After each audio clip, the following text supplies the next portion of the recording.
औषधर expiry date को बुझ। Understanding medicine expiry dates. तुमे केबे भाबिछ कि औषध पैकेट रे जहा लेखा होई थाए सेगुड़िक काहींची गुरुत्वपूर्ण? एमएफजी, ईएक्सपी, यूज बाय एही शब्दगुड़िक केवल तारीख नुहे, एथिरे तुमर स्वास्थ्य सहित जड़ित गुरुत्वपूर्ण सूचना रही थाए। औषध लेबेल को पढ़िबा एवं बुझिबा काहींकी गुरुत्वपूर्ण एवं एहा तुमको किपरि सुरक्षा दिए आस ताहा जानिबा। प्रथमे लेबेल रे थिबा किछि साधारण शब्दर अर्थ बुझिबा। एमएफजी मैन्युफैक्चरिंग डेट बा उत्पादन तारीख, एहा औषध केबे तयारी होइथिला ताहा बुझाए।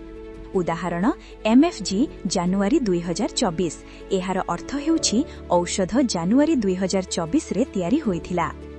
ईएक्सपी एक्सपायरी डेट, एहार अर्थ हेउछि केबे जाए एही औषध को सेवन करिबा सुरक्षित।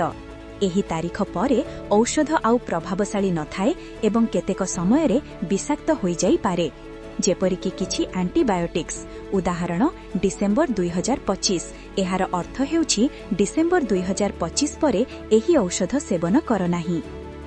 आमे साधारणतः एहीपरि तारीख लेखिथाउ 10/05/2025। प्रथमे तारीख, तापरे मास एवं तापरे वर्ष, किंतु केतेक समय रे औषध उपरे केवल मास एवं वर्ष लेखा जाई थाए। आस उत्पादन एवं समाप्ति तारीख लेखिबार 2 किंबा 3टी उपाय देखिबा। प्रथम उपाय एठारे अछि। एही चिन्हर बाम पार्श्वर संख्यागुड़िक मासकु सूचित करे एवं चिन्ह परे थिबा संख्यागुड़िक वर्षकु सूचित करे। 06 अर्थात वर्षर षष्ठ मास जून, तेणु एहा हेउछि तारीख जून 2025। द्वितीय उपाय 03 अर्थात वर्षर तृतीय मास जानुआरी, फेब्रुआरी एवं मार्च, किंतु एठारे वर्ष भिन्न भावरे लेखा जाइछि। 2023 बदलरे केवल 23 लेखा जाइछि। एहार अर्थ हेउछि तारीख हेउछि मार्च 2023 एवं बेले बेले मासर नाम संख्या बदलरे अक्षररे लेखा जाए। उदाहरण स्वरूप एठारे जान 2022 अर्थात जानुआरी 2022। एबे एगुड़िको पढ़िबाकु चेष्टा कर एवं कुह जे एही औषध केबे तयारी होइथिला एवं केबे जाए एहाकु खाइबा सुरक्षित। कौनसी औषध खाइबा किंबा कौनसी मलम लगाइबा पूर्वरु एक्सपायरी डेट को भल भाबरे पढ़। तारीख लेखा जाइथिबा स्ट्रिप्र अंशकु केबे भी काटी दियो नाही। आस औषध लेबेल विषय आहुरी किछि जानिबा। सठिक मात्रा एवं समय। लेबेल तुमको केते परिमाणर औषध नेबाकु पड़िबो, केते थर नेबाकु पड़िबो एवं केबे नेबाकु पड़िबो ताहा कहिथाए। भूल डोज चिकित्सा प्रदान करिबो नाही, किंतु शरीर को क्षति पहुंचाई पारे। उपादान एक्टिव इंग्रेडिएंट्स, किछि औषधरे समान उपादान थाए। उदाहरण स्वरूप अनेक औषधरे पारासिटामोल मिली थाए। जदि 2 थर सेवन करा जाए तेबे एहा यकृत को क्षति पहुंचाई पारे। पार्श्व प्रतिक्रिया बा साइड इफेक्ट्स एवं चेतावनी, किछि औषध निद्रा आनी पारे, गाड़ी चलाइबा विपदपूर्ण होई पारे, किछि लोक एलर्जी प्रतिक्रिया अनुभव करि पारंती। एही सूचना मध्य लेबेल रे लेखा होई थाए। संरक्षणर सूचना, किछि औषध को फ्रिज रे रखिबा उचित, किछि औषध को सुखिला स्थान रे रखिबा उचित। अनुपयुक्त संरक्षण औषध को प्रभावहीन करि पारे।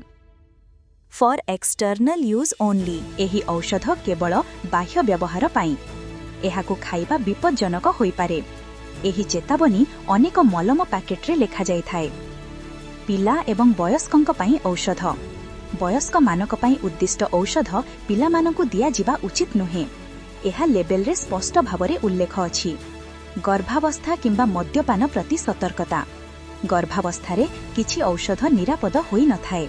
मद्यपान सहित सेगुड़िकु सेवन करिबा विपज्जनक होई पारे एवं गंभीर क्षति करि पारे। आजिकाली बजार रे नकली औषध मध्य उपलब्ध। जदि नाम भूल थाए, सील भांगी जाई थाए, प्रिंटिंग नष्ट होई जाई थाए किंबा लेबेल अजब देखा जाए तेबे औषध खाओ नाही।